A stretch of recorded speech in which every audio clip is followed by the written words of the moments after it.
Hello everyone in the Secrets to Sleep Baby and Toddler Sleep Help group. My name is Courtney. I am your host. I'm a pediatric sleep consultant and I'm here to help you get a great night of sleep.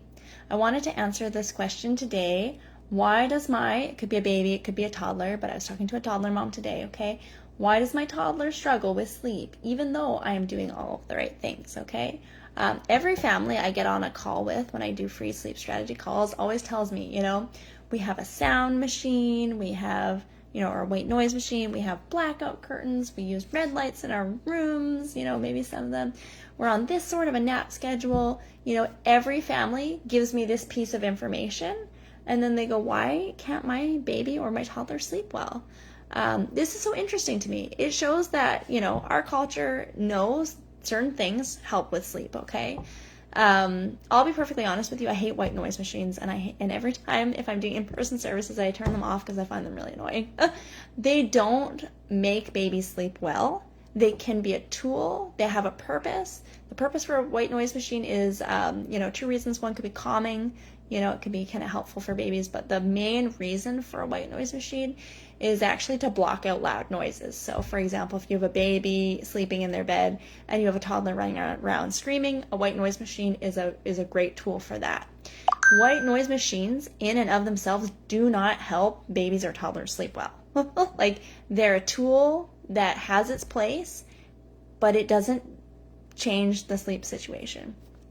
So somebody marketed this really well. Somebody obviously told people, like, this is the key, you should pay money for this, and everyone went out and they bought it.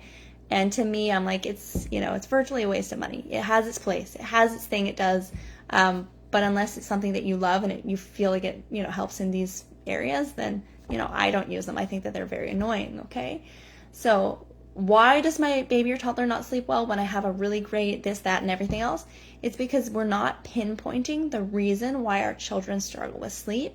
The main reason, I always say it's like 95% of the families that I work with, these challenges are habit related. Okay, if your toddler, is refusing to take naps, at 18 months of age, this, has nothing to do with the setup of the room. Like, there's practical things that the setup has its place, right? That's for sure. It has its place. But this is not why. The reason why is because your toddler, has this habit that they can refuse naps. I know that sounds complicated, but like, well, they're just not taking it. What do I do?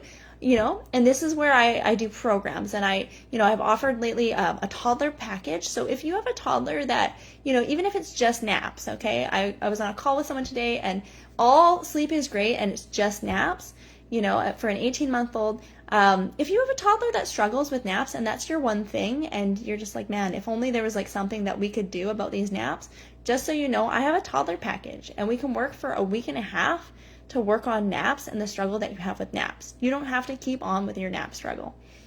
And so this program is a half package. It costs half the amount of money that my full 3-week program costs, and it's tailored for you with your toddler with what I call mild sleep challenges. Okay, because although yes, it's just naps, it might not seem like the biggest deal in comparison to a family that has a baby waking up like a million times in the night. I mean, this family I talked to this morning has an 18-month-old. I was like, you have 2 years left of napping. So you could, for the next 2 years, be in a fight every day, or you could join this program. We could work for a week and a half. And for the next 2 years, you can feel like nap time is just the best time of the day. You just put your toddler into their bed, you say night, night, you walk out of the room. They're not going to scream, they're not going to cry because they feel really comfortable with this habit that we took time putting in place. We use proven strategies. We use strategies that you feel comfortable with. We don't just put babies in the door and in their bed, slam the door and go goodnight. We recognize that they have real separation anxiety, that this is a tough thing for them, but that we're going to put boundaries in place so that they can learn this skill and that we're being really productive with how we go about this. Okay, so if that's you, if you have, a toddler that struggles with nap time, or you have a toddler just with mild sleep challenges, send me a DM, toddler mild sleep challenges, and we can get on a call and we can talk about, this half package if it's right for you. Another thing I wanted to mention too is that, again, the mama I spoke with on the phone this morning, she has a baby on the way. This is super common. This is another reason why a lot of people will hire me as a sleep consultant, is because they have a baby on the way. The last thing you need is to, give birth to this new little baby who we know it's normal. Newborns, let's say a 0 to 4 month old, they're going to be waking up, every 3 hours in the night, okay? That's normal. They need their food. This is good. It's so healthy for them. And the last thing you need is a toddler who also struggles with sleep and is either also waking you up in the night, is struggling with naps, is grouchy all day because they're not sleeping properly. That is the last thing you need. So this is the value of, hiring a sleep consultant, right? It's one of those things that it's a quality of life thing.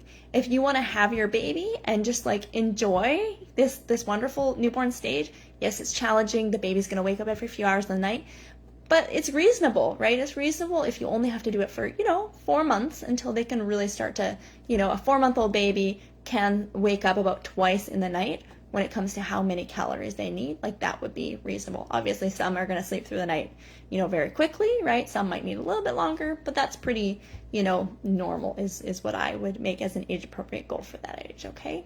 So if you have a baby on the way and you're struggling with your toddler, now is a great time to send me a DM, say baby on the way, and we can talk about sleep, okay? We can talk about how you can get a really great night of sleep before this baby comes so that you, can enjoy the rest of your pregnancy, because I know that, pregnancy is a lot. You're doing a lot. Your entire body is just doing a lot when you're just sitting down, okay? Really, your body is climbing a mountain when you are laying on the couch. It's building a human being. That's a lot, and you don't need to be fighting your toddler right now with sleep or waking up frequently in the night. And also the last thing you need is 2 children waking you up in the night, or, a toddler that's super grouchy all day because they didn't take their nap and you're trying to just have a nap in the day because you have a baby waking you up all night, okay? So send me those DMs. I want to help families. I'm really excited to help families. I love what I do, and I think it's really important because I truly don't think that sleep is a luxury. I think sleep is a necessity, and I think you could all use a really great night of sleep. Okay, send me that DM. I'm here to help, and I love helping families with sleep. All right, bye everyone.